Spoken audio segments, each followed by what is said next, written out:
shortage in Tamil Nadu. Political parties in the opposition stress the need for the Kudamkulam nuclear power project.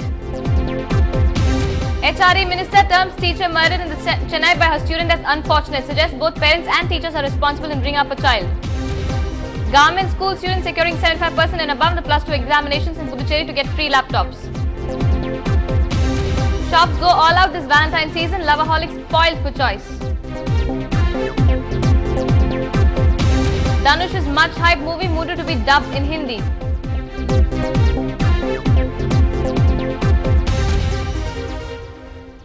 Hello and welcome to Headlines Now. I'm Deepthi. Let's have a look at the national headlines. A series of revelations in a report of an NGO of serial sexual abuse and violence in a Delhi orphanage.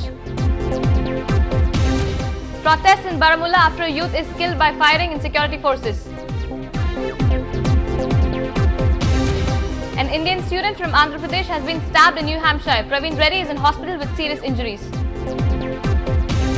Prime Minister meets top cabinet ministers to discuss the 2G spectrum mess after the Supreme Court order. Telecom Minister says they discuss the implications of the order. Voting ends in the second phase of the assembly elections in Uttar Pradesh. A crucial test for Rahul Gandhi, who announced a massive package for Muslim viewers. As Tamil Nadu reels under unprecedented power shortage, political parties in the opposition have upped the ante on the need for the Kudamkulam nuclear power project. Faced with an acute power shortage heightened by power cuts lasting for up to 8 hours at a stretch, political leaders across the state want the impasse on power plant to end. Opposition leaders in the Tamil Nadu Assembly suggest that if both the centre and the state work towards resolving the issue together, there could be a positive solution.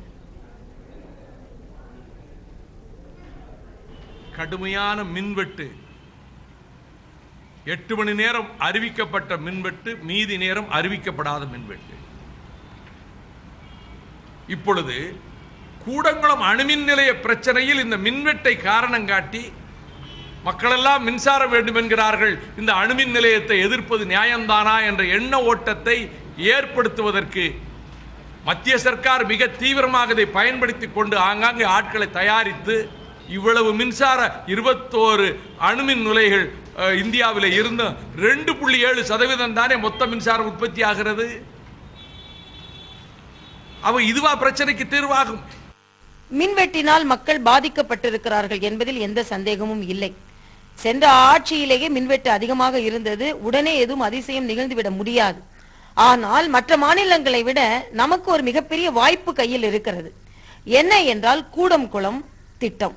அந்த கூடம்குளம் திட்டத்திலிருந்து நமக்கு மின்சாரம் கிடைக்கும் என்ற நிலையில் மத்திய அரசு இதை சரியாக கையாளவில்லை என்பதே எங்களது குற்றச்சாட்டு. கலைஞர் அவர்களுடைய தலைமையில் அமைந்த அரசு காலத்திலே பல புதிய மின் உற்பத்தி நிலையங்கள் உருவாக்கப்பட்டு அவையெல்லாம் இந்நேரம் இந்த முறை கழக அரசு தொடர்ந்திருந்தால் இந்நேரம் அவை பயன்பாட்டுக்கு வந்திருக்கும் என்ற நிலையிலே அதனை விரைவுபடுத்தி மின்வெட்டை தவிர்க்க மின் உற்பத்தியை அதிகரித்து மின் விநியோகம் செய்வதற்கு கூட அந்த அரசு முன்வராமல் அதே நேரத்தில் வெந்த புண்ணில் வேல் பாய்ச்சுவது போல மின் கட்டணத்தை உயர்த்துவதற்கான நடவடிக்கைகளிலும் இறங்கியது. தமிழகத்தில் அறிவிக்கப்படாத மின்சார வெட்டு இன்றைக்கு நடைபெற்று கொண்டிருக்கிறது. குறிப்பாக விவசாய பெருங்குடி மக்கள், தொழிற்சாலைகள், தொழிலாளர்கள் அதிகமாக பாதிக்கப்பட்டிருக்கிறார்கள். இதை நிவர்த்தி செய்கிற ஒரு முயற்சியில் தமிழக அரசு முயல வேண்டும். முக்கியமாக கூடங்குளம் அணுமின் நிலையம் இன்றைக்கு தொடங்கப்பட்டால்தான் ஓரளவுக்கு இந்த மின்சார பற்றாக்குறையை நீக்க முடியும். சுருங்க சொன்னால் தமிழகமே ஒரு நிச்சயமற்ற இருட்டு பாதையிலே நடைபோட்டுக் கொண்டிருக்கிறது. 5 ஆண்டுகளாக தொடர்கிறது என்றால் வருகிற அரசாங்கங்களால் இதனை தீர்ப்பதற்குள்ள திட்டம், தூர பார்வை இல்லை என்ற அர்த்தம்.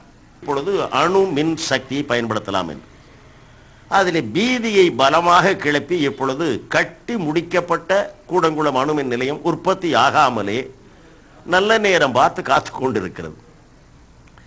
மக்களுக்கு இருக்கிற அச்சம் போக்கப்பட வேண்டும் என்பது உண்மை. ஆனால் ஒரு அரசாங்கம் உறுதியான நிலை எடுக்க வேண்டும். முடித்த பிறகு ஒரு சிலர் கண்டிக்கிறார்கள் என்பதால் ஒரு தமிழ்நாட்டினுடைய மொத்த தேவையே புறக்கணித்து விட்டு ஒரு அரசாங்கம் வேடிக்கை பார்த்துக் கொண்டிருக்க கூடாது. The Union HRD Minister Deep Purandeshwari has reacted to the brutal murder of the teacher by her own student. Terming the incident as unfortunate, she suggested that both parents and teachers should play a major role in the growth of students. On Thursday, a 15-year-old boy in Chennai killed his own teacher after being apparently upset over her bad remarks against him for not faring well in his studies. If you're a student in Puducherry, this news will be music to your ears. Puducherry Chief Minister N. Rangasamy has announced that students of government schools who secure 75% and above in the Plus 2 public examinations would get free laptops under a scheme aimed at encouraging them to excel academically. That's not all. He announced a hike in the annual cash prize to government schools in urban areas, producing 100% results in public examinations.